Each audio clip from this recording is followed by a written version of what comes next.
Today, my special guest is Arthur Friedberg, publisher of several of the best reference books on hard assets, specifically coins and currency. I consider Arthur's book, Gold Coins of the World, to be the Bible on gold coins. Today, we're going to talk with Arthur about another one of his fields of expertise, paper money.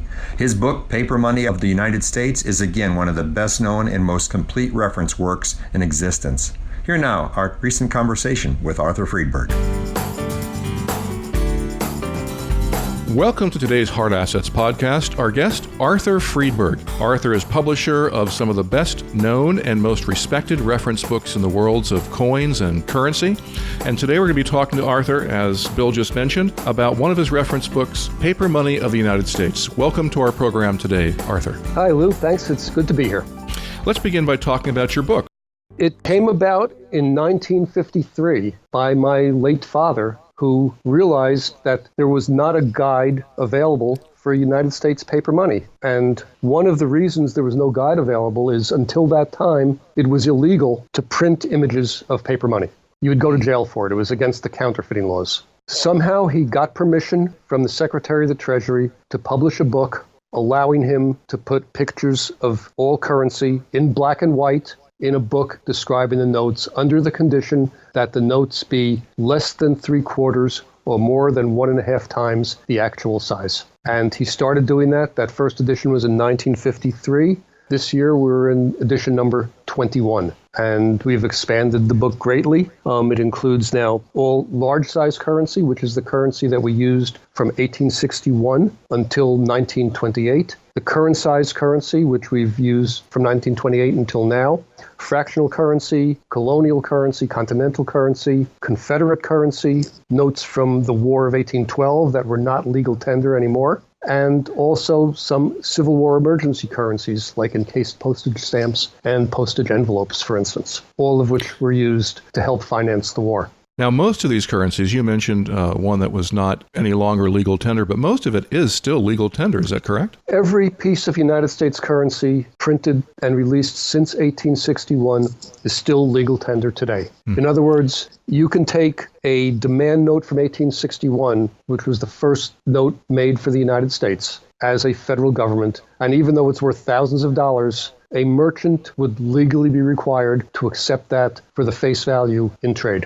And the United States is alone among countries for never having demonetized any of its federal money. Now, you are an expert, of course, in this field. You see the investment potential. You think that this area of paper money, currency, is a very potentially lucrative field for an investor to consider. Is that correct? And why is that? If you compare it to United States coins, for instance, it is way, way undervalued. And that's even considering that large size currency in particular has boomed in the last 20 years from the values it was before. Still, when you compare the number of known pieces outstanding of a particular item and what they would sell for compared to what a comparable coin would sell for, paper money is incredibly undervalued, particularly those that are in nice condition. I mean, paper money collectors used to be called rag collectors, and everyone who called them rag collectors looked at it derisively, and paper money collectors actually took it as a matter of pride that that's what they were called. Because, they actually got the last laugh because they paid nothing for stuff that they're getting a lot of money for now.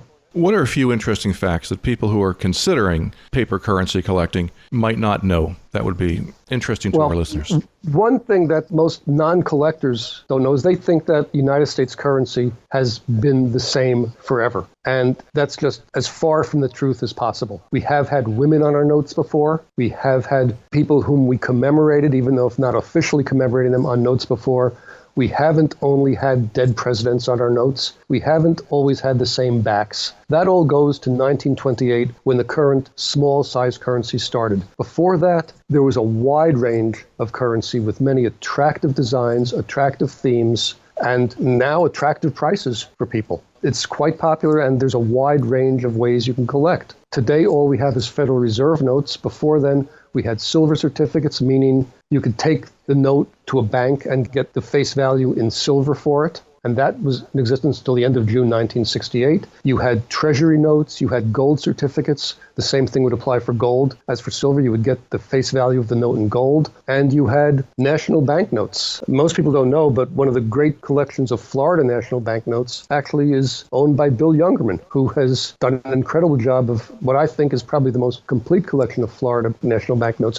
What national banknotes are legal United States currency that were issued by individual banks in a state from early 1860s until the mid-1930s. And what the bank had to do is they had to deposit a certain amount of money with the Treasury, and then they had the right to have the government print banknotes with their name on it. And these notes, you'll see, they all have a brown seal. Some of them have a specific bank. There's another category called Federal Reserve banknotes that are issued by the 12 Federal Reserve banks, also with the brown seal. But these are very popular, and it's a great way to collect topically. You can collect by state, you can collect by city, you can collect by bank, and that's what Bill done. Bill has done a great job of collecting by Florida, and he has some real great rarities there. If a person's considering collecting paper currency, what do you think are 3 things that they should know that might help them to be successful? One, know how to grade. And there are third-party grading services now that actually are quite good when it comes to paper money, but still learn how to do it yourself. Grading services make mistakes. We all make mistakes, so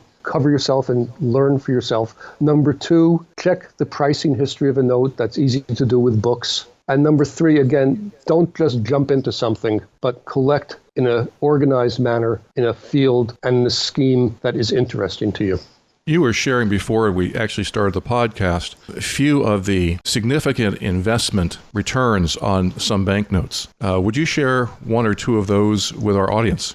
Well, if it's interesting, there is one that I was just writing about for a column that'll be appearing next week. And coming up at an auction in Chicago is an 1882 $100 gold certificate. And it's a very rare note. It's one of the rare notes with 3 signatures on it instead of 2. The third signature is a counter signature. And it's the only note in private hands of this type. There are 2 others. One is held by the Federal Reserve Bank of New York. The other is held by the Federal Reserve Bank of San Francisco. So this, if you're a collector, only one person in the world at one time can own this particular note. And like I said, it's estimated 800 to a little over 1 million. If this were a United States coin, it would be triple or 4 times that probably. And what's interesting about this note is I did a little price research on it. And we first noticed it sold for $175 at an auction in March 1945 in Syracuse, New York. And it was estimated by the auctioneer at $225, so it didn't even make its pre-sale estimate at $175. Then it sat, and it started getting better, but the way it got better shows you what an investment paper money has been. In 1990, it sold for $44,000. Then in 1998, it was $253,000.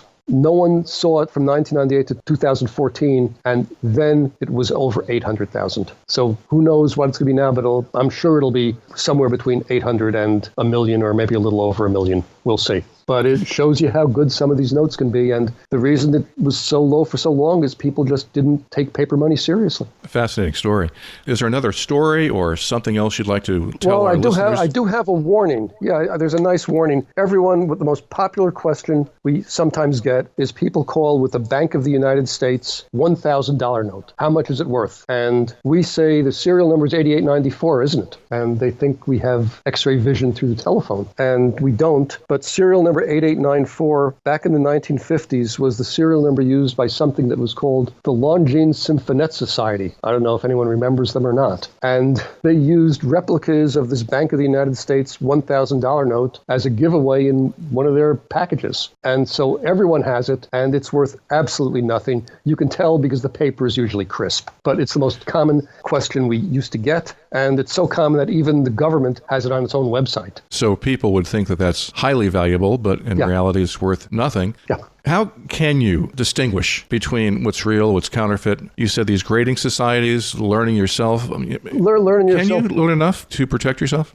Yes, you can. For an expensive note, it pays to use third-party certification now. They guarantee it. But I would give the same advice that government central banks give. Look, touch, feel, and hold it at different angles. Take a look at it. The other thing you can do is, and this is fascinating about banknotes, even more so than coins, is look at it closely under a magnifying glass, because there's lots of microprinting and engraving that the naked eye doesn't see. That is just a revelation. And if it's too blurry, then there's a good chance your note is bad. Take a look at it. But again, buy a book, learn notes, and with paper money, I even suggest ebooks in many ways more than regular books, because what you can do is you can blow up a note on a screen to such resolution that you see things that you will never see when you look at something just as a one-to-one size. Well, it all sounds fascinating, and especially, I think, for our listeners, because it has such significant investment potential if you know what you're doing and what you're buying. Are there any final points you'd like to leave our listeners with that might be of interest to them?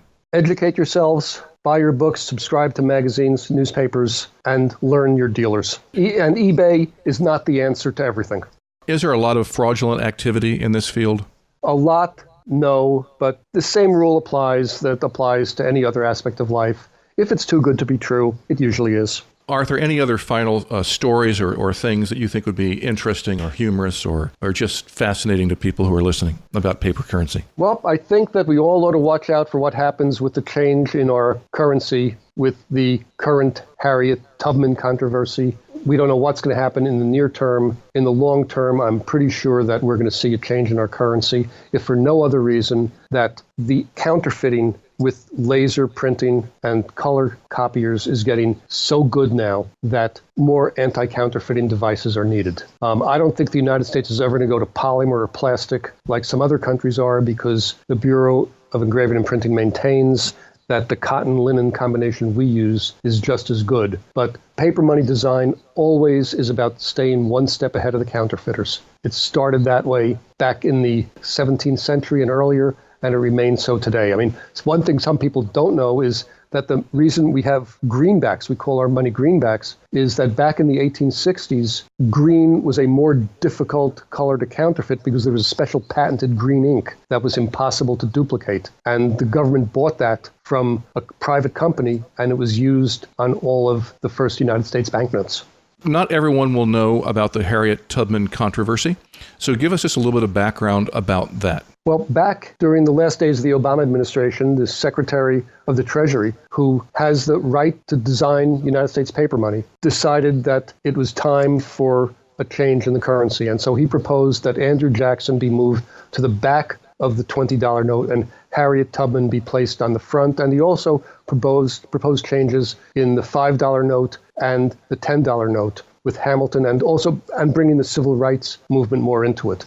Under the current administration, the Treasury Secretary has put that on hold. He said he's not concerning himself with that now, for whatever his reasons might be.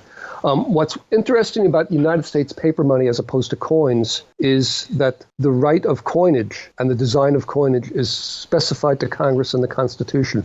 And the Constitution says nothing about paper money. So it is entirely at the decision of the Secretary of the Treasury. The reason for that, of course, is that during the Revolutionary War era, the experience with paper money was so bad that no one at the time ever thought we would ever use paper money again. They hated it. All the colonial currency, all the continental currency was essentially worthless. Part of the reason was because the British counterfeited it, but also it just lost all its value. It couldn't be used, and so no one ever contemplated a paper money from the government again. And until 1861, when the paper money was basically needed to finance the Civil War, any paper money issued was done by states and by private banks, all of which also became worthless.